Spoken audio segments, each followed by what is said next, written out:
Boa tarde a todos. Espero que vocês estejam bem. Bem-vindos a mais uma dia, mais uma semana que se inicia e com ela mais uma revisão de processo civil, especificamente processo civil 2. E, bom, espero que vocês tenham ido bem na avaliação integrada com a nossa revisão, a partir do conteúdo passado pelo próprio professor. E eu preparei para hoje algumas questões da OAB para que a gente possa exercitar, a gente possa relembrar os conceitos. E as questões são focadas no processo executivo mesmo. Então, nós estávamos tratando disso, né? Recapitulando, nós terminamos ali a revisão acerca dos recursos. Caso a gente termine tudo e ainda sobre tempo, né, da monitoria, eu pretendo voltar com outras questões falando de recursos, outras revisões, talvez alguns assuntos que tenham ficado genéricos por algum motivo. Então, mas hoje, para a gente encerrar tudo que a gente falou, ou seja, falamos após o trânsito julgado, né? Falamos do início do cumprimento de sentença, falamos da existência do processo executivo apartado, né, a partir de um título executivo extrajudicial, e falamos dos meios de impugnação também, né, impugnação ao cumprimento de sentença, embargos à execução. Falamos das execuções especiais, tais quais a execução de alimentos, a execução contra a fazenda pública. Falamos também dos ritos especiais, né? Ação monitória, quando temos um documento por escrito, mas não temos força executiva, né? Força não é um título executivo. E falamos também da ação de cobrança, que segue o rito ali da petição inicial e de todo o processo de conhecimento. Ah, falamos disso e agora vamos fazer algumas questões. Um ponto que eu acho importante da gente falar sobre acerca das questões algumas delas vão ser interdisciplinares, ou seja, a primeira, por exemplo, que vocês vão ver aqui, nós vamos fazer a título de conhecimento, né, para vocês, mas ela envolve a resposta, né, o gabarito dela, envolve um conhecimento, um assunto que é lá de recuperação, falência, da lei específica e em que os prazos são diferentes. Mas antes de passar aqui para vocês, eu respondi por obviedade, assim, né? Respondi sem ver o gabarito, respondi. E essa é uma que eu mesma errei, eu confundi. Eu achei interessante já trazer para vocês, quem tiver curiosidade para já pesquisar sobre esse assunto. É uma matéria que eu estou estudando agora para a OAB, mas que na minha grade eu ainda não tive também. E, enfim, é isso. Acho que para a gente iniciar, são esses os pontos que eu queria trazer. E vamos então para as questões. Deixa eu só verificar aqui se vocês estão vendo direitinho. Eu fico com o celular aqui do lado, conferindo a gravação, já que não tem ninguém aqui ao vivo.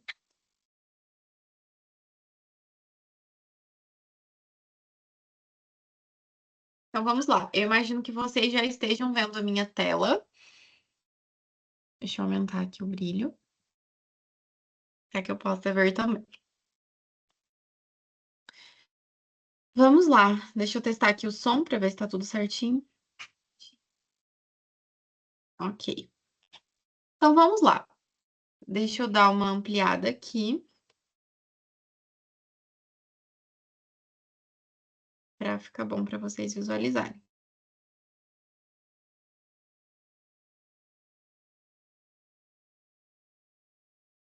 Talvez um pouco menos. Isso, perfeito. Então, vamos lá. Depois eu vou disponibilizar esse material para vocês. É, Já adianto que as questões já estão com o gabarito para facilitar a nossa vida.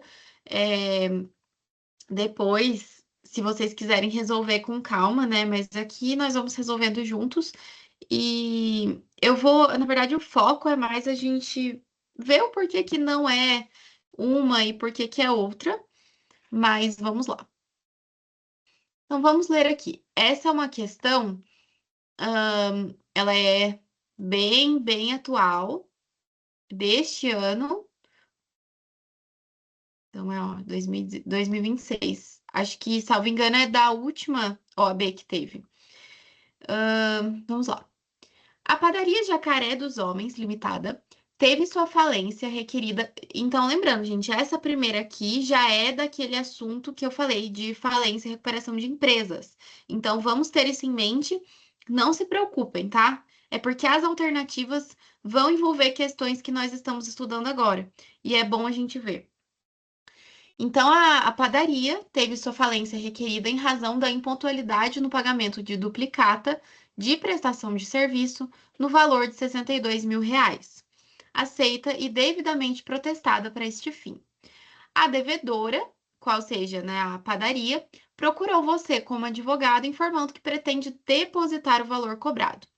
Então, em resumo, o que aconteceu? A padaria teve a falência requerida, então ela, né, um terceiro ali, como é especificado na lei ali de falência, ele procedeu ali com o requerimento da falência dessa padaria.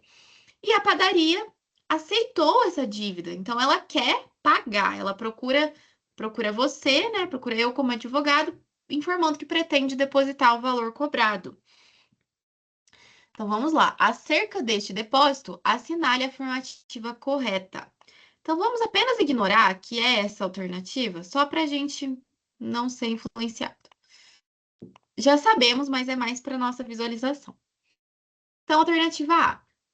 Deverá ser realizado em dinheiro no prazo de 15 dias, contado da citação da devedora. Eu havia colocado essa, salvo engano. Eu tinha marcado essa por conta de que aqui é o rito da execução, por obviedade. Então, o devedor ali, o executado, ele é intimado, isso sem a gente ter conhecimento da lei específica, né? Então, o executado, ele é ali citado, intimado para pagamento voluntário no prazo de 15 dias, contado da citação. Mas, assim, aqui já deixariam dúvidas por conta de que não é um cumprimento de sentença, né? Nesse caso aqui, seria do cumprimento de sentença. Então, assim, eu fui por exclusão, não tinha certeza dessas e acabei marcando essa. Mas este caso aqui é quando é cumprimento de sentença. Não é o caso, não estamos falando aqui de cumprimento de sentença e tampouco de uma execução qualquer, né? Estamos aqui falando de falência. Então, é uma empresa que teve sua falência requerida. Vamos pular essa, que a gente já sabe que é o gabarito. Vamos lá. Suspenderá o processo, ou seja, acerca deste depósito, né? Então, estamos falando do depósito, que é o pagamento voluntário aqui que a padaria quer realizar.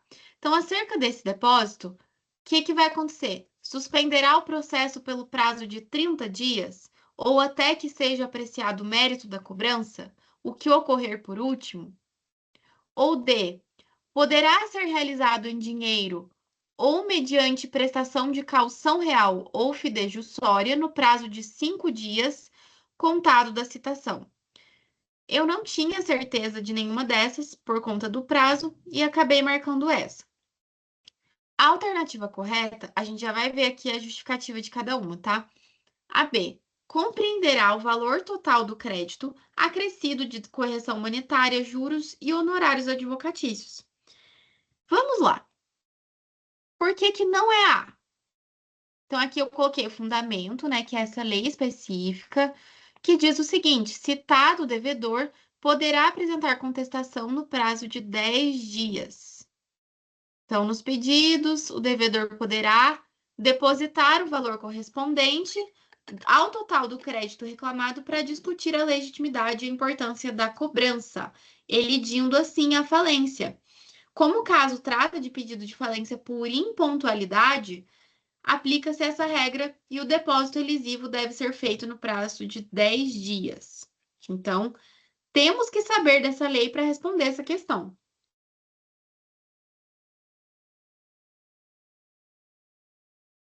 Mas por que que a ata é errada? Que é aquela que nós falamos no cumprimento de sentença, né? Porque o artigo 98, caput desta lei, ele é bem claro quando ele diz o prazo de 10 dias. Então, a contestação é apresentada em 10 dias da citação. Então, aquela alternativa A, ela está ali só para nos confundir mesmo, para quem não tem conhecimento da lei específica de falência. A B, por que que a B está correta? Nós falamos que é o prazo de 10 dias e, novamente, trazemos aqui este artigo 98, olha só. O devedor, em pedido de falência por impontualidade, pode depositar o total do crédito reclamado para elidir a falência e discutir a cobrança. Então, ele vai ali bloquear, né? Interromper. Então, é o chamado depósito elisivo falimentar. E por que que a C está errada? A C, ela vai dizer o seguinte, ó, vamos lembrar aqui. Suspenderá o processo pelo prazo de 30 dias. Então, está dizendo que com o pagamento o processo ficará suspenso por 30 dias. Mas está incorreta porque ela atribui aqui um efeito que não tem previsão legal. Então, aqui não tem essa previsão legal. Então, veja só, o artigo 98, parágrafo único, estabelece que o depósito, esse depósito, ele serve para discutir a legitimidade ou a importância da cobrança, elidindo a falência. Então, não existe previsão legal acerca da previsão de suspensão do processo. E a D, ela vai dizer aqui acerca dos 5 dias. Isso aqui que eu falei, né? Então, o depósito poderá ser realizado em dinheiro, mediante prestação de caução real, né, bens reais, um imóvel, ou fidejussória no prazo de 15, 5 dias. Então, vamos ver por que que não é. Incorreta, porque existem dois erros jurídicos, a forma e o prazo. O artigo 98, ele vai dizer, falar acerca do depósito, do valor correspondente ao total do crédito. Então, não tem como substituir por um calção real fidejussória. Então, primeiro ponto é esse. Não pode ser substituído este depósito. Então, o que que a gente aprendeu aqui, né? Porque essa questão aqui foi para nosso aprendizado. Por quê? Sabemos que pode existir o depósito elisivo falimentar e que é citada, né, a empresa falida. Desculpa, a gente foi olhar ali um barulho. A empresa, ela vai ter 10 dias para contestação. 10 dias para contestar. E o que que a empresa ali em processo de falência vai poder fazer? Vai poder realizar o depósito elisivo falimentar. E não existe possibilidade de substituição por caução real ou fidejussória. Não autoriza. Além disso, o prazo é de 10 dias e não de 5. Então, essa D poderíamos confundir, né? Se a gente soubesse um pouco. Mas quem não sabia nada, como era o caso quando eu fui responder essa questão, eu marquei a alternativa A. Também poderíamos confundir com a B, né? Aqui. Mas aí seria um chute ali. Mas, por eliminação, aqui, olha só, estaria certa se não fosse prazo, tá? O prazo.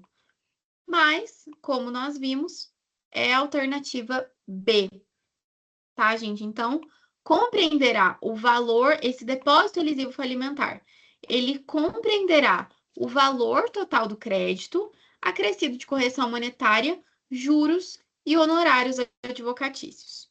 Isso conforme o artigo 98, caput, parágrafo único, da Lei 11.101 de 2005. Tá legal? E o tema é o depósito elisivo falimentar. Se houver dúvidas, não deixem de me perguntar, de me mandar uma mensagem, tá?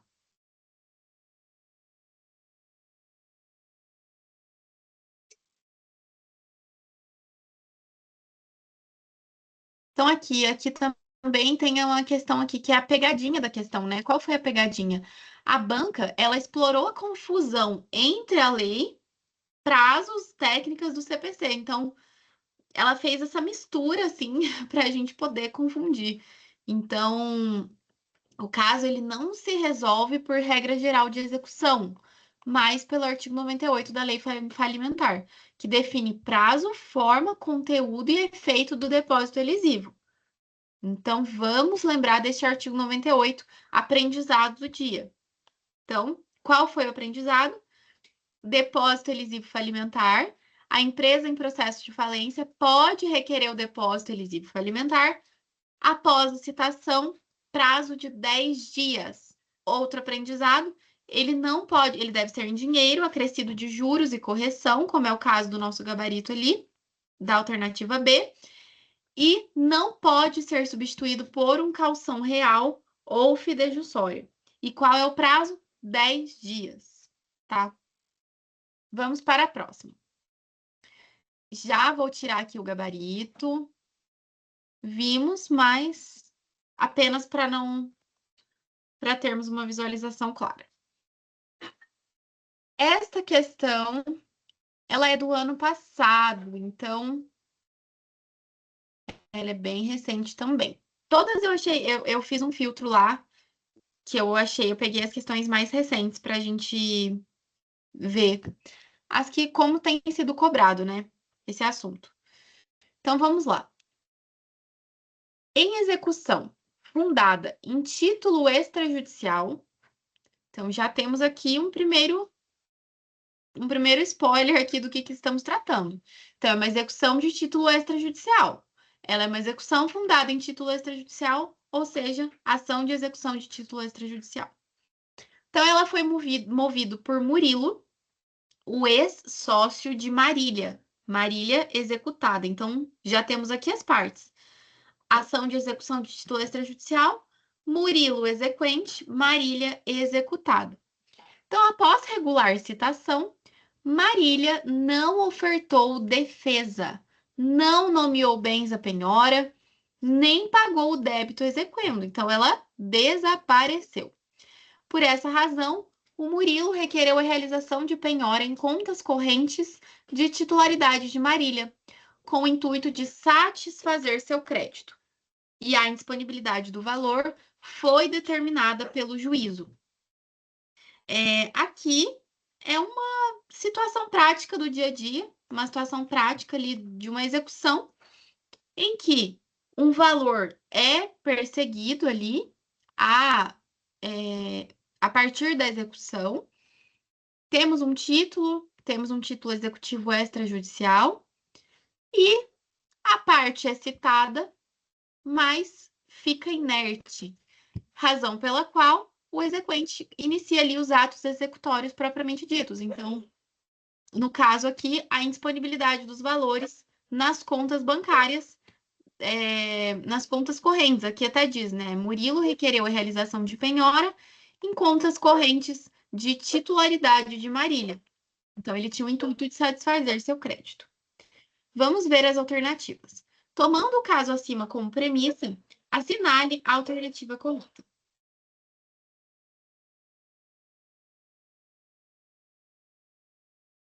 Então, vamos ver. A indisponibilidade de ativos financeiros pode ser realizada sem ciência prévia de Marília, pois é a hipótese que dispensa o contraditório prévio. Então, vamos aqui analisar. Né? Nós temos a citação, e após a citação, a parte fica inerte. Então, ela toma ciência do feito e nada faz. Não oferece ali sua defesa. Então, a nossa dúvida aqui nessa alternativa é: a indisponibilidade pode acontecer sem ciência prévia de Marília? Fica a dúvida. Vamos ver a próxima? B. Eventual impenhorabilidade das quantias tornadas indisponíveis, isso após a penhora online, poderá ser comprovada por Marília no prazo de 10 dias, contados da intimação da penhora. Então, se valores forem bloqueados, forem, né, penhorados ali, a impenhorabilidade poderá ser comprovada por Marília no prazo de 10 dias. Será que é este o prazo? Vamos fixar isso daqui. Marília poderá requerer substituição da penhora do dinheiro por fiança bancária. Essa é uma possibilidade, existe, em valor não inferior ao débito constante da petição inicial, acrescido de 20%. Pessoal, aqui eu já adianto para vocês, não é 20%, tá? Por isso que não é essa alternativa. Aqui é 30%. Nós veremos aqui abaixo no gabarito. Mas essa alternativa estaria certa se não fosse essa parte aqui. Então, temos que saber a letra da lei para responder. D. Caso Marília efetue o pagamento da dívida por outro meio, o juiz determinará a notificação da instituição financeira para que em 48 horas cancele a indisponibilidade. Será que estamos aqui falando de 48 horas? Então, já adianto aqui que esses detalhes que vão tornar essas alternativas erradas e o nosso gabarito vai ser alternativa A, tá bom? Então, a alternativa correta é a A. Nós já vamos explicar o porquê que esses prazos aqui, enfim, esses valores estão errados. Mas por eliminação, a nossa alternativa é a A, que diz o seguinte: a indisponibilidade de ativos financeiros pode ser realizada sem ciência prévia de Marília, pois é a hipótese que dispensa o contraditório prévio. Pessoal, após a citação, a parte já foi ali notificada, então dispensa, não é necessário uma ciência prévia, certo? Agora, após ocorrer a indisponibilidade, a penhora de valores, aí quando for acontecer a expropriação, aí sim a parte precisa ser intimada. Mas aqui estamos falando de outra coisa, aqui estamos falando da indisponibilidade, né? Da implementação da ferramenta para bloqueio de valores. Então, aqui não é necessária a ciência prévia da executada.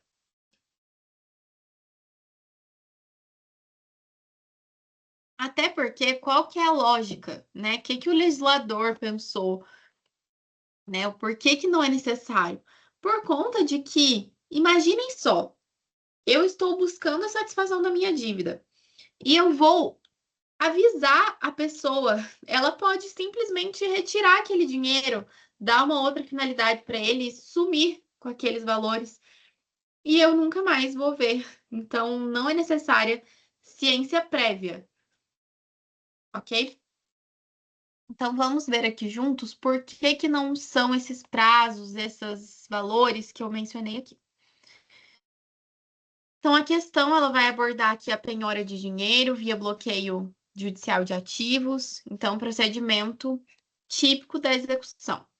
Então, o dispositivo central é o 854, que diz o seguinte: para possibilitar a penhora de dinheiro em depósito ou em aplicação financeira, o juiz, a requerimento do exequente, sem dar ciência prévia do ato ao executado, determinará as instituições financeiras que tornem indisponíveis ativos financeiros existentes em nome do executado. Então, aqui também tem uma RESP, né, um julgado aqui do STJ, que consolidou esse entendimento. Então, vamos para a justificativa. A nós sabemos que está correta. Por que que a B ela está errada? Nós falamos daquele prazo de 10 dias, né? Que ela vai ter 10 dias para... Quer ver qual que é mesmo? Aqui, ó. Eventual impenhorabilidade das quantias indisponíveis poderá ser comprovada no prazo de 10 dias. E eu marquei ali 10 dias para a gente ver que não é. Então, está errada. Pois o prazo para a manifestação do executado quanto à impenhorabilidade é de 5 dias. 5 dias, tá? Então, olha como os detalhes aqui que vão fazer a gente errar, né? Então, vamos ficar atentos. Então, a mesma coisa. Então, vamos retomando, né? Qual que foi o aprendizado da alternativa B? Que o executado, verificada a penhorabilidade daqueles valores penhorados, por exemplo, oriundos de salário ou de pensão, né? Que se for um dinheiro ali com caráter alimentar, de modo geral, e for impenhorável, quanto tempo que o executado tem para alegar, para manifestar e pedir o desbloqueio? 5 dias e não 10, tá bom? A C. Aqui ela está falando da substituição da penhora por fiança bancária.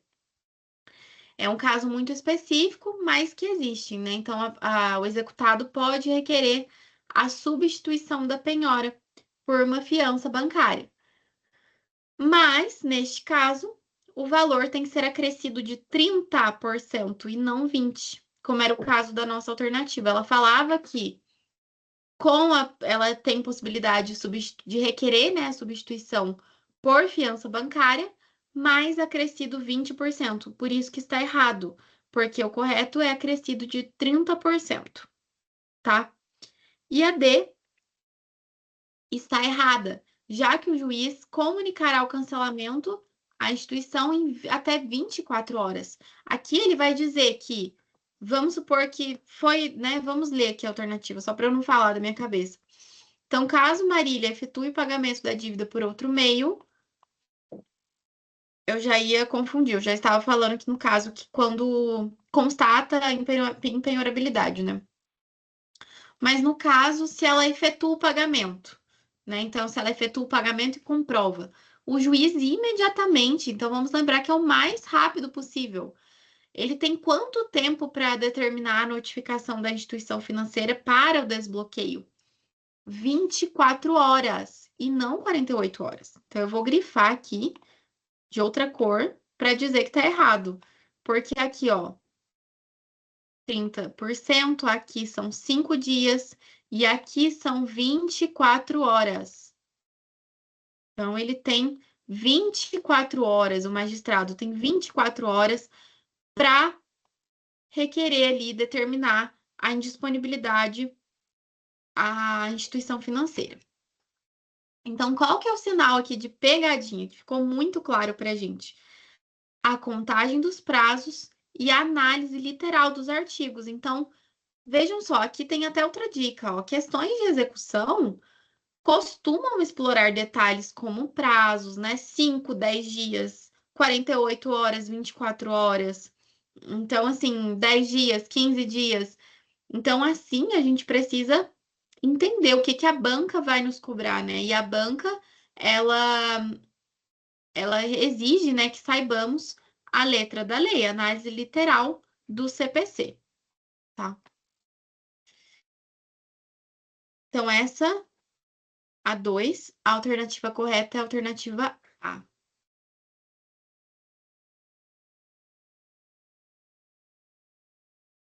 Deixa eu só marcar aqui bonitinho. Vamos para a próxima.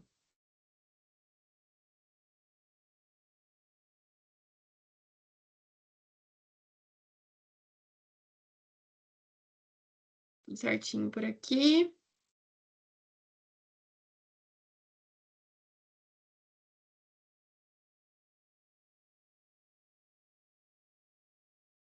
Conferindo se o áudio está saindo ok. Um momento.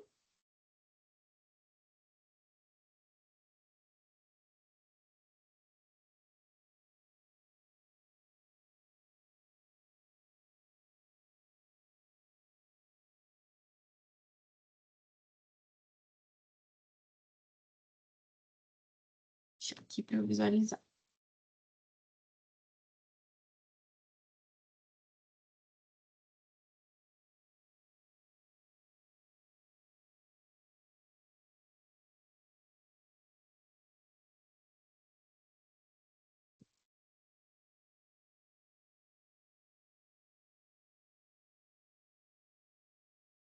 Então, vamos para a próxima. Já vou tirar aqui nosso gabarito. Vamos lá. Essa daqui, ela é de 2024, então é do exame o 42. Então, é bem recente também. Vamos lá.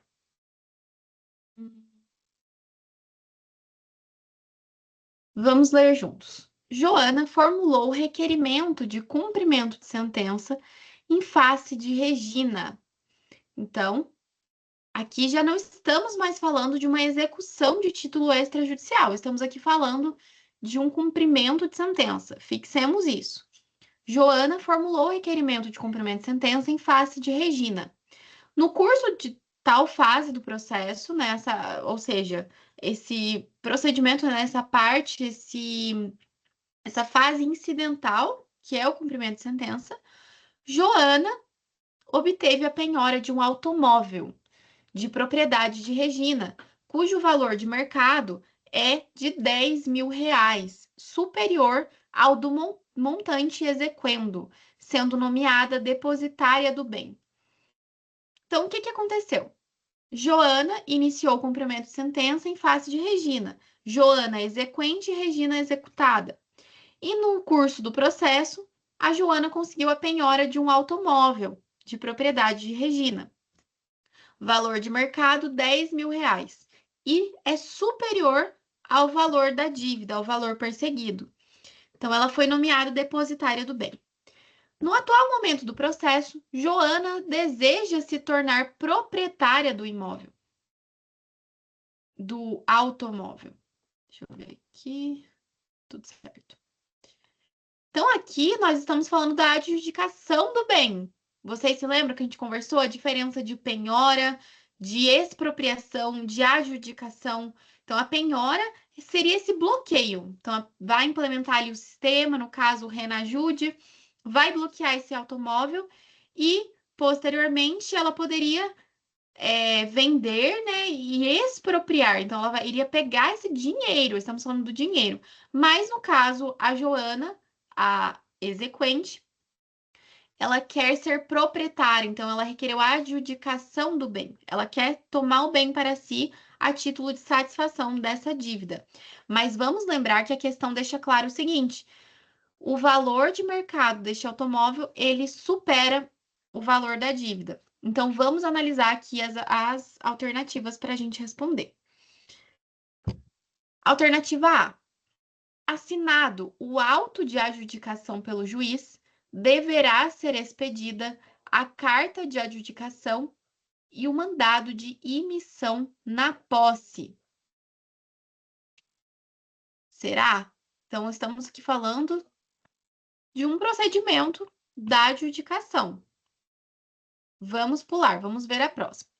O pedido não poderá ser acolhido diante da natureza residual da adjudicação em relação à alienação do bem, que é medida expropriatória preferencial. Então, aqui está dizendo que, que a adjudicação seria uma medida residual, ou seja, quando não restam outras alternativas. Será que é isso? Vamos ver a C. Desde que depositada a eventual diferença. Então, lembrem que o valor do carro é superior. Então, desde que depositada a eventual diferença entre o valor do débito e o da avaliação do automóvel, que ficará à disposição de Regina, Joana poderá se tornar proprietária do automóvel. Aqui, me parece ser a mais coerente, né, para a nossa situação aqui. E D, como a alienação. Então, a alienação envolve, né, a venda, né, você transmitir este bem. Então, como ele está dizendo o seguinte, como a alienação é a única forma de expropriação de bens admitida pelo Código, para aí. Aqui já sabemos que está errada. Como assim alienação é a única forma de expropriação dos bens? Não, temos a adjudicação. A adjudicação é um meio legítimo e que existe para a satisfação da dívida. Então, já podemos eliminar essa. Então, ao meu ver, essa daqui já sabemos que é o nosso gabarito, mas não é tão difícil nós chegarmos nessa daqui, né? Mas precisamos entender por que que não são essas outras. Vamos ver a justificativa. Sabemos que é a alternativa C. Por que que a está incorreta? A, ela está dizendo do procedimento aqui, né? Como é que vai ser? Assinado o auto de adjudicação pelo juiz, deverá ser expedida a carta. Com licença. Perdão, gente. Deverá ser expedida a carta de adjudicação. Saiu aqui. E o mandado de emissão na posse, ou seja, ele está dizendo aqui que vai ter que tirar, né, executado da posse desse automóvel. Mas por que que ela está incorreta? De acordo com o artigo 877, parágrafo 1º, inciso 2 do CPC, a expedição de carta de adjudicação é dispensada quando se tratar de bens móveis. Então, esta alternativa poderia estar correta se não fosse essa questão de que aqui estamos falando de bens móveis, certo?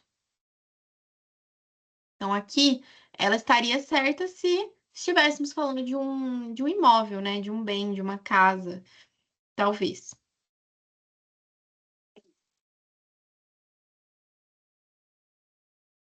Que não é o caso, não é o caso nosso aqui, certo? Então, a B, o que que a B vai dizer? Ela vai dizer que o pedido, ela está dizendo que a adjudicação, ela é uma medida residual, ou seja, só quando não tiver outra opção, mas ela é a primeira modalidade de expropriação.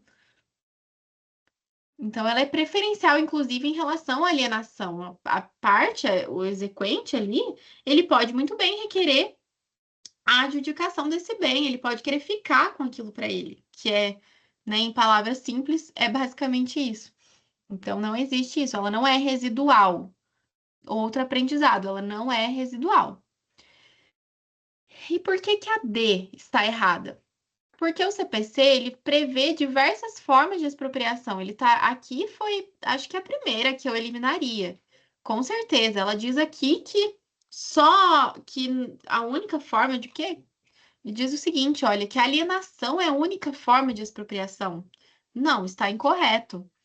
Então, olha, o CPC prevê diversas formas de expropriação, não somente a alienação em asta pública.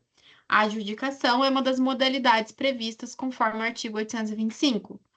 Portanto, a alternativa correta é a letra C, que vai dizer o seguinte, que mesmo que tenha essa diferença, né, essa diferença entre o valor perseguido ali, o valor da dívida e o valor do bem, a Joana exequente poderá depositar eventual diferença entre o valor do débito e a avaliação do automóvel e vai ficar ali à disposição de Regina, certo? Então, a Joana pode sim se tornar proprietária do automóvel.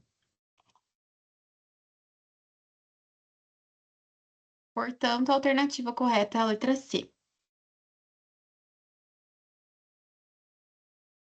Vamos para a próxima. Acho que dá tempo de responder mais essa e as demais a gente deixa para a próxima revisão. Vamos só ver a. Acho que nós temos 9. Isso, temos 9 questões. Então, vai ter que ficar para a próxima. Talvez mais uma ou duas a gente consiga responder.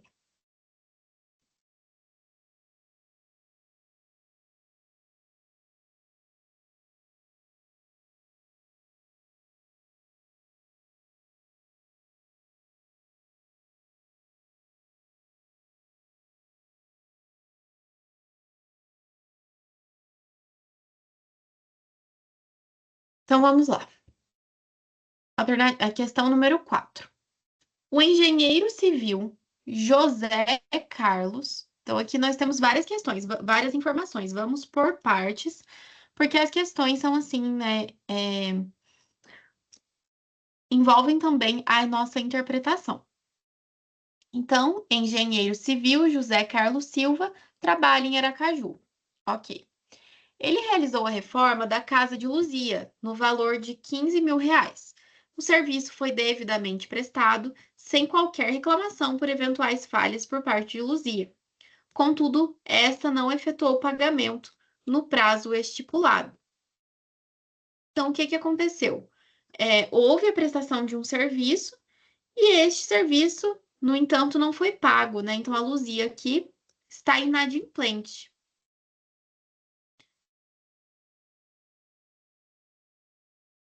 José Carlos, então, procurou Luzia para resolver o pagamento da dívida sem buscar o poder judiciário. Então, ele tentou ali na via extrajudicial. E após diversas tratativas, Luzia assinou um documento particular que reconhece essa dívida. Então, ele tem um documento por escrito. Vamos ver se esse documento tem força executiva. O referido documento, instrumento, também foi assinado por duas testemunhas. Então, temos um título executivo extrajudicial. Porém, no prazo estipulado para cumprimento da obrigação, Luzia não efetuou o pagamento e José Carlos ajuizou uma execução de título extrajudicial em face de Luzia. Um típico caso do dia a dia, né? Então, depois da citação e da ausência do pagamento de Luzia, então ela foi citada na execução de da ação de execução de título extrajudicial, foi citada e não pagou. José Carlos pede ao juiz que Luzia indique bens sujeitos à penhora, sob pena de multa. Vamos gravar isso aqui para ver se existe mesmo. Pois, caso não indique, sua conduta poderá ser considerada atentatória à dignidade da justiça. Então, o que nos deixa aqui, né, essa informação, né? Então, ela foi citada e o José Carlos, né? Vamos lembrar aqui qual que é o procedimento, porque a parte é citada para pagamento voluntário. Então, ali, no caso, ela não pagou e aí deveria iniciar, né? Os atos executórios deveriam ser iniciados ali naturalmente. Agora, que ela indique bens sujeitos à penhora, isso tem previsão. Sob pena de multa, pois caso não indique, sua conduta poderá ser considerada atentatória à dignidade da justiça? Vamos ver. É, esses pontos que nós precisamos verificar, certo? Sobre o requerimento de José Carlos, assinale a alternativa correta. Então, A.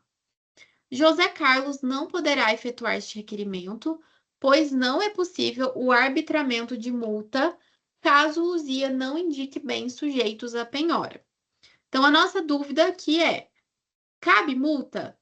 É possível, né? Há ali o ensejo de multa quando da não indicação de bens sujeitos a penhora? Essa é a nossa dúvida. Então, aqui está dizendo que não. A B.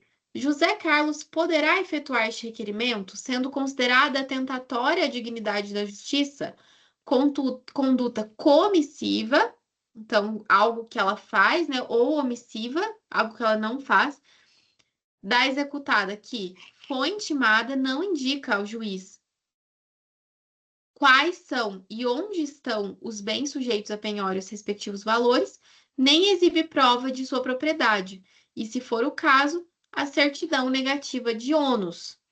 Então, aqui diz que ele poderá efetuar este requerimento. Aqui está dizendo que o que ele está pedindo está correto. A C. Ele poderá efetuar este requerimento, sendo possível o arbitramento de multa superior a 30% do valor atualizado da execução, mas não poderá ocorrer nenhuma outra sanção de natureza processual ou material em face da executada. Então, aqui está dizendo que pode e que pode haver o arbitramento de uma multa superior a 30% do valor da execução. E D. José Carlos não poderá efetuar este requerimento, pois é sua obrigação indicar os bens possíveis de penhora. Aí, isso aqui a gente já pode eliminar de primeira, né? Porque a gente já sabe que é obrigação da executada indicar os bens possíveis, né? Passíveis de penhora ali. Então, essa aqui a gente já pode eliminar de primeira. Nos resta aqui saber se é possível ou se não é possível ele efetuar esse requerimento. Então, vamos ver. Aqui tem um resuminho, né? E aqui vai dizer que nosso gabarito é a B. Então, vamos entender o porquê que é a B e depois o porquê que não são as outras. Então, a B diz o seguinte, que ele poderá efetuar este requerimento, o qual seja, né, de pedir o arbitramento de multa, que ela indique, né, pede ao juiz que Luzia indique bens sujeitos à penhora, sob pena de multa, sob pena de sua conduta ser atentatória à dignidade da justiça. Então, ele pode, sendo considerada atentatória à dignidade da justiça, a conduta comissiva ou omissiva da executada, a qual foi intimada e não indicou os bens, né? Não indica quais são e onde estão os bens sujeitos à penhora. Então, aqui, a alternativa B transcreve a disposição exata da lei. Olha só, que é o artigo 774, inciso 5. E ele diz o seguinte: que constitui ato atentatório à dignidade da justiça se o executado, após intimado, não fizer a indicação de bens ali passíveis de penhora, com possibilidade de multa. E diz aqui no parágrafo único. Vamos abrir aqui, que eu não coloquei o texto da lei, então vamos abrir aqui juntos, ó, o 774.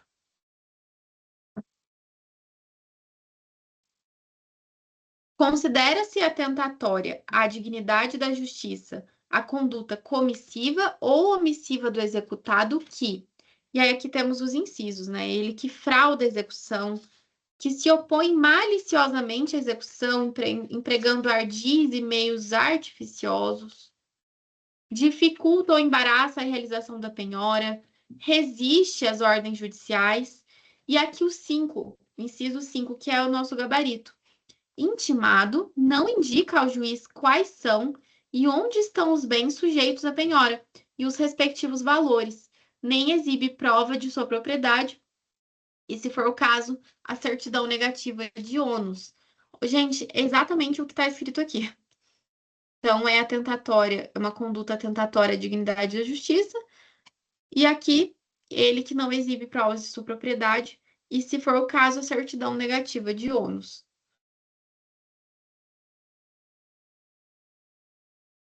Certo? Então, é a B.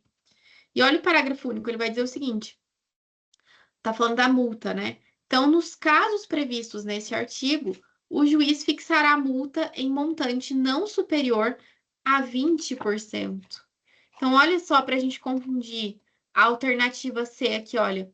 Ele pode efetuar tal requerimento, sendo possível multa superior a 30%. Olha isso, gente. Isso aqui é muito fácil de confundir. Muito fácil, porque aqui é 20%, tá? E não 30%. Então, olha só,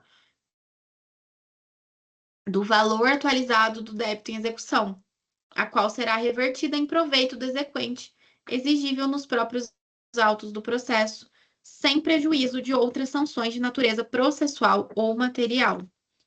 Então é isso, nós sabemos que é a B, que é ipsis literis o que está dizendo o artigo 774. Então a A, ela afirma ser impossível a multa. Então, está errada, nós sabemos que é possível. A C, porque ela está errada? Por causa da multa, que na realidade é de 20% e lá fala não superior a 30%. E a D está errada, por quê? Porque não é obrigação exclusiva do exequente indicar bens. A lei impõe o dever ao executado. Foi que a gente imediatamente já eliminou aqui. Então, o nosso gabarito é a B, certo? Então, olha só essa pegadinha aqui, dica de prova. O CPC faz distinção clara entre multa por ato atentatório e multa por litigância de má-fé, além de limitar o percentual. Então, aqui seria muito fácil confundirmos, né? A gente confundir. Mas no caso, estamos aqui falando de uma conduta atentatória à dignidade da justiça, que pode ali ensejar a aplicação de multa de 20% sobre o valor atualizado da execução do valor em discussão ali, não o valor perseguido. Vamos retomar brevemente o que a gente aprendeu hoje? Eu acho muito importante essa retomada, né, para a gente lembrar. Então, na primeira questão, nós aprendemos, né, um conteúdo novo acerca do depósito elisivo falimentar, que nós não é a nossa matéria, mas que está diretamente ali interligada, é uma questão interdisciplinar. Aprendemos que a empresa ali em processo de falência, quando deseja realizar o depósito do valor cobrado, o valor levado ali a protesto, ela pode requerer o depósito elisivo falimentar. Então, ela vai ter ali 10 dias. Então, esse depósito deve ser feito em 10 dias. E não há aplicação aqui das regras do CPC, e sim da Lei 11.101 de 2005, tá?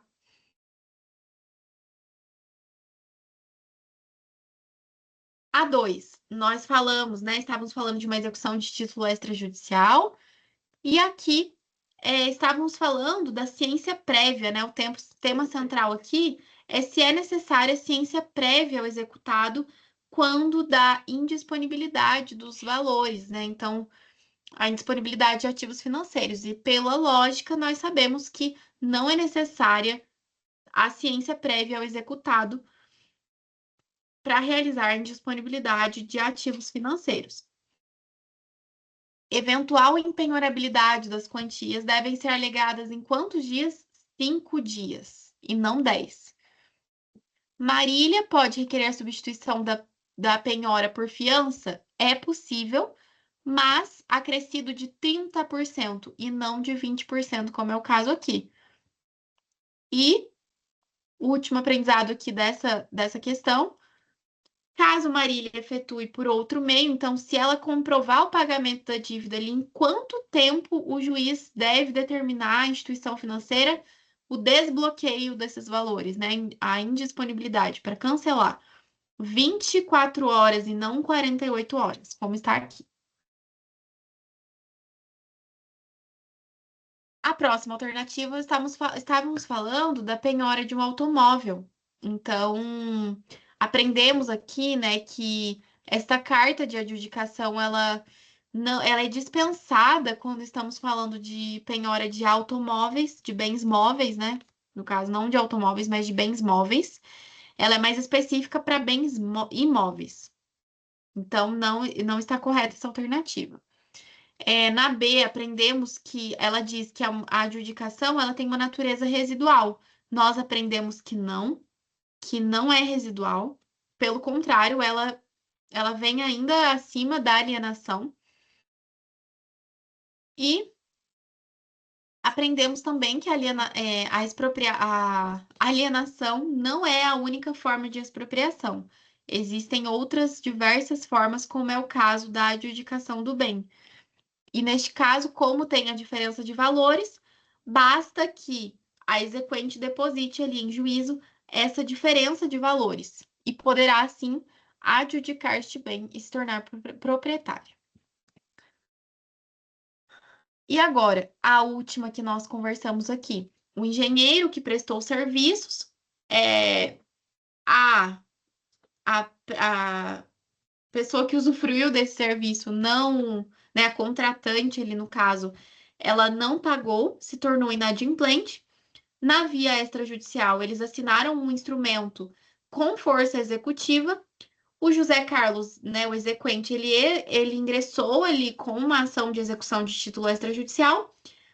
A executada foi citada, não pagou. E aí ele diz o seguinte, que ele quer pedir ao juiz que a executada indique os bens passíveis de penhora sob pena de multa, e que a conduta pode pode ser considerada atentatória à dignidade da justiça. Nós aprendemos que sim, conforme o artigo 774 existe essa previsão da aplicação de multa de 30, não, de 20%, isso mesmo, só para não confundir.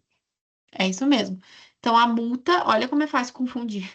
A multa pode ser de 20%, isso conforme o parágrafo único. Então, por isso que a C está errada e a B está correta. Então, a parte executada, uma vez citada e intimada, deverá apresentar bens passíveis de penhora, sob pena de configurar conduta atentatória à dignidade da justiça. Certo, gente? Deixa eu parar aqui de projetar a minha tela.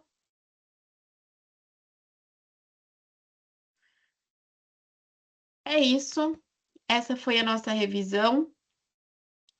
Eu vou disponibilizar, eu vou separar o documento, né, as questões que nós resolvemos hoje, e ao final, e vou mandar lá no grupo para vocês também.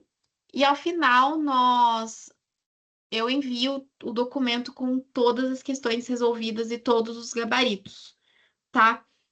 Qualquer dúvida, eu me coloco à disposição e contem comigo para qualquer coisa. Espero ajudá-los. Em breve também vocês terão as provas de vocês, né? A DC2. Enfim, vamos conversando. Estou por aqui e espero ajudar vocês cada vez mais. Um grande abraço. Tchau, tchau.